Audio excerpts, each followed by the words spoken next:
বড়দের প্রণাম ও ছোটদের ভালোবাসা জানিয়ে শুরু করছি আজকের গল্প পাঠ।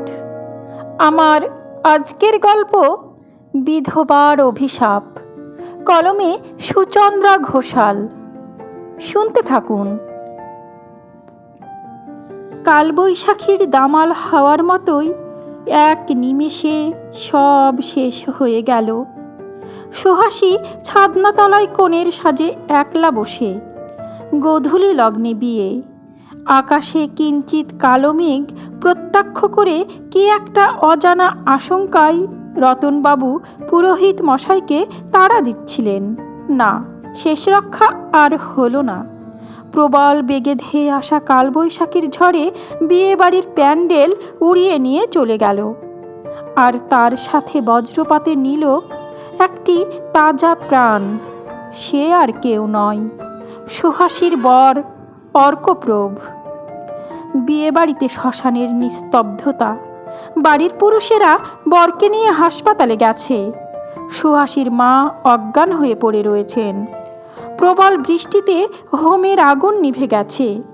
সুহাসীর সিঁথিতে সদ্য ওঠা সিঁদুর মাথা থেকে চুইয়ে কপাল বেয়ে নেমে পড়েছে।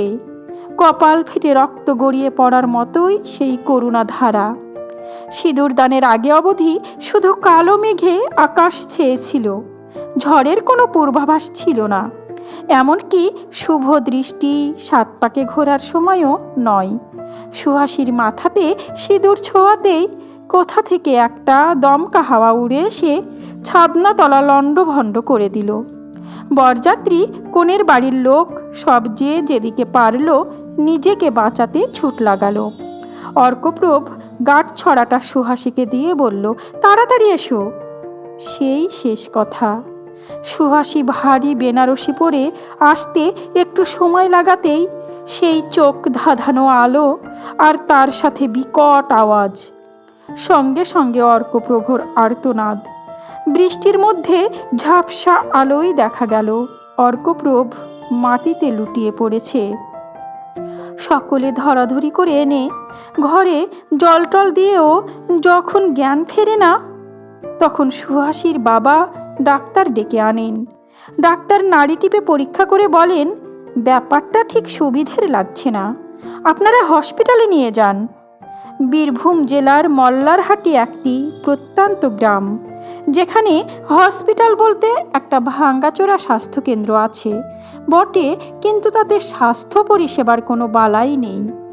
অত রাতে হসপিটালে কোনো রোগীকে নিয়ে যাওয়াই মুশকিল। শেষে রতনবাবু কোনো রকমে একটা গরুর গাড়ি জোগাড় করে মহকুমা শহর অবধি পৌঁছানোর ব্যবস্থা করলেও আর শেষ রক্ষা করে উঠতে পারেননি। মহকুমা শহরের হাসপাতালে নিয়ে যাওয়ার সঙ্গে সঙ্গে ডাক্তার দেখে বলে, অর্ক বজ্রপাতে মারা গেছে। বিশ্বম্ভর বাবু একমাত্র ছেলেকে হারিয়ে হায় হায় করতে লাগলেন। ছেলেকে বিয়ে দিয়ে বউ নিয়ে যেতে এসেছিলেন, তার বদলে ছেলের মৃতদেহ নিয়ে বাড়ি ঢুকবেন?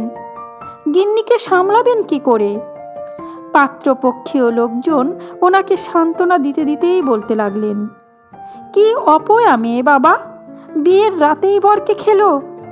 রতনবাবু মাথায় হাত দিয়ে বসলেন। মনে মনে ভাবলেন, এ তাদের পাপের সাজা ভগবান এইভাবে দিলেন। বিয়ের রাতেই মেয়ে বিধবা হয়ে গেল, তাহলে কি বৈষ্ণবীর অভিশাপ? তাকে চিলেকোঠার ঘরে বন্দি করে রাখা হয়েছে। বিয়ের আগের দিন রাতে মহামায়া তাকে চিলেকোঠার ঘরে বন্দি করে চাবিটা রতনবাবুকে দিয়ে বলে, সাহস তেজ কোনোটাই তো কম নয় মাগির। ননদের বিয়ে, বিধবাদের বিয়েতে থাকতে নেই জেনেও জেদ করছিল যাতে বিয়েতে মুখ দেখিয়ে অমঙ্গল না করতে পারে, আর চিৎকার চেঁচামেচি করলেও যাতে কেউ শুনতে না পায়, সেই জন্য হাত মুখ বেঁধে চিলেকোঠায় পড়ে থাকাই ওর শাস্তি। মরুক ওখানে, ছেলেকে খেয়েছে তাও শান্তি হয়নি। মহামায়া মুখ ঝাপটা দিয়ে চলে যায়। এই যে রতনবাবু, আমরা আর ওই অভিশপ্ত অপয়া মেয়ের মুখ দেখতে চাই না। বিয়ের রাতেই বরকে খেলো। আমার অমন সোনার চাঁদ ছেলে, সে কিনা এই কালনাগিনীকে বিয়ে করতে এসে অকালে চলে গেল। এখন গিন্নিকে কি জবাব দেব? আমি এখান থেকেই আমার ছেলের মৃতদেহ নিয়ে আমাদের গ্রামে ফিরে যাচ্ছি বলে বিশ্বম্ভর বাবু ভগ্ন হৃদয়ে বরযাত্রীদের নির্দেশ দিলেন। ওরে আমার কি সর্বনাশ হলো গো!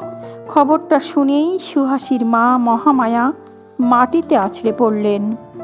পাড়া প্রতিবেশী আত্মীয় স্বজনের ভিড়ে দাসবাড়ি পরিপূর্ণ। গ্রামে এই রকম ঘটনা আগে কখনো ঘটেনি। আহারে, বিয়ের রাতেই মেয়েটা বিধবা হলো। দুঃখে সুহাসীদের বাড়ি গোটা গ্রাম ভেঙে পড়েছে। আড়ালে কেউ কেউ আবার বলা বলি করছে, দেখেছ কি অপয়া মেয়ে, বিয়ের রাতেই বরকে খেলো। দাসগিন্নি যেমন ছেলের বউকে দিন রাত অপয়া বলে গালি দিত, ভগবান যেন সেই শোধ তুললেন। ওদিকে চিলেকোঠার ঘরে যখন এক চাকরানি গিয়ে দরজায় ফিসফিস করে সব ঘটনা বিস্তারিত জানালো, তখন বৈষ্ণবীর অট্ট হাসি আর কেউ না শুনুক, ও ওর নিজের কানেই শুনেই অন্তরে বৈধব্যের যত জ্বালা যন্ত্রণা জমা ছিল সব একে একে জুড়িয়ে গেল। হোম শেষ হয়ে গেলে যেমন আগুনে শান্তি জল ঢালে, তেমনি তার মনের আগুনে কে যেন শান্তির জল ঢেলে দিল। মা মেয়েতে মিলে আমায় খেতে না দিয়ে বিধবার নিয়মকানুন পালন করিয়ে খুব মজা পেত না?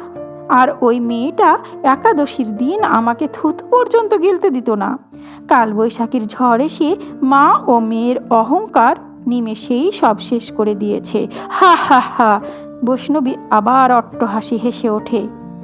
এদিকে দাসবাড়িতে আধার কেটে সকাল হতেই গায়ের লোক সুহাসীর ওপর বৈধব্যের যত নিয়ম কানুন আছে সব একে এক করে পালন করাতে থাকে। আচমকা কালবৈশাখীর ঝড় যেন কয়েক মিনিটেই ওর জীবনটা লণ্ডভণ্ড করে দিয়ে গেছে। কত আশা করেছিল একটা সুখের সংসার পাতবে। আগে বাপ সোহাগী ছিল, এখন বর সোহাগী হবে। কিন্তু কারোর সুখ ছিনিয়ে নিলে কি নিজে সুখী হওয়া যায়? হাতের শাখাপলা ভাঙতে ভাঙতে সুহাসীর দাদার মৃত্যুদিনের কথা মনে পড়ে। বৌদি তখন এতটুকু মেয়ে, বিধবা হবার পর সে আর মা মিলে তার উপর কত অত্যাচার করেছে। এত মাছ খেতে ভালোবাসত বৌদি। ও আর মহামায়া দুজনে মিলে সামনে বসে দেখিয়ে দেখিয়ে মাছ খেত। মাছের এঁটো কাটা তাকে দিয়েই পরিষ্কার করাতো। ভেবে সুহাসীর গা শিউরে ওঠে। হ্যাঁ গো দাসবউ, ঘরে তো তোমার বিধবা বউ রয়েছেন, নিয়মকানুন তো সব জানো। বিধবা মেয়েকে নিয়ে সেই সবগুলো পালন করিও। তোমারও যেমন পোড়া কপাল, চারটে মাছ ভর্তি পুকুর, মেয়েটার মাছ খাওয়া চিরকালের মতো বন্ধ হয়ে গেল। প্রতিবেশী কমলা কাকিমা বলে হাই হাই করতে লাগলেন। মহামায়া মেয়েকে বিধবা বলাতে তীব্র প্রতিবাদে ফেটে পড়ে। বিধবা আবার কি? স্বামীর ঘর করল না, সে বিধবা হয়ে গেল? আমিও সব মানি না। ওসব বললে হবে না মহামায়া, স্বামীর দেওয়া সিঁদুর তো মাথায় উঠেছিল, তাই ও বিধবাই। তাছাড়া ওইটুকু বাচ্চা ছেলের বউ, এর বেলায় তো তুমি তাকে বৈধব্যের নিয়ম থেকে বাদ দাওনি। গ্রামের মেয়ে বউরা ছ্যাঁচ্ছার করে শুনিয়ে দিয়ে গেল। মহামায়ার কিন্তু এখনও মনে পড়েনি যে কাল রাতে বৈষ্ণবীকে চিলেকোঠায় বন্ধ করে রেখেছে। সে তার মেয়ের যন্ত্রণার কথা ভেবেই অস্থির। আরেকজন মেয়ে যে একই যন্ত্রণার সাথী তা তার ভাবনার মধ্যেই আসেনি। রতনবাবু বৈষ্ণবীকে মুক্ত করে এসে তাকে সেই কথা মনে করিয়ে দিলেও মহামায়ার আর শরীরের ক্ষমতা নেই পুত্রবধূর মুখোমুখি হবার। কোন মুখ নিয়ে তার সামনে গিয়ে দাঁড়াবে? ভাগ্যের কি পরিহাস! যে কষ্ট পুত্রবধূকে দিয়ে মহামায়া নিজের হৃদয় জুড়াতো, সেই কষ্টেই তার দেহ মন সব হু হু করে জ্বলে যাচ্ছে। বিধবা পুত্রবধূর কান্না তার হৃদয় স্পর্শ করেনি। তার অপয়া পুত্রবধূর অনুপস্থিতিতেই তার মেয়ের জীবনে এত বড় অমঙ্গল ঘটে গেল। মহামায়া আর সুহাসীকে ভাঙ্গা ছাদনা তলায় শূন্য দৃষ্টিতে বসে থাকতে দেখে রতনবাবু মাথা চাপড়াতে থাকেন। বুঝলে গিন্নি, বৌমা নয়, এ বিধবার অভিশাপ। সমাপ্ত। কলমে সুচন্দ্রা ঘোষাল, কণ্ঠে আমি রোজি। আমার গল্প পাঠ যদি আপনাদের ভালো লেগে থাকে তাহলে চ্যানেলটি সাবস্ক্রাইব করে পাশে থাকবেন। আপনাদের ভালো লাগা, ভালোবাসা ও সহযোগিতা আমার চলার পথের পাথেয়।